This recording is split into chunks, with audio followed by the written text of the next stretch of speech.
किती राजकीय लोक आहेत छत्रपती शिवाजी महाराजांचे विचार आत्मसात करतात. आज किती लोक आहेत अशी प्रामाणिकपणे मतदान करत आहेत. किती लोकांना मतदानाचा हक्क कळालाय. निवडणुका लागल्या की लोक अक्षरशः मतदानाच्या आदल्या दिवशी पैशाची वाट बघत बसतात. बरोबर.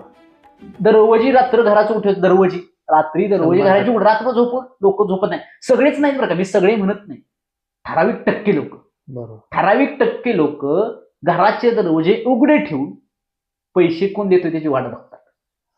म्हणजे दुर्दैव. ज्याच्याकडची नोट त्यालाच वोट. बरं ते एकाकडलं पण नाही हो. ह्याच्याकडे घे, त्याच्याकडे घे, त्याच्याकडे घे. आता मतदान कोणाला द्यायचं? कोणाला तरी एकाला देऊन टाकायचं. म्हणजे आज आपण मताचा अधिकार विकून टाकायचा. बरोबर.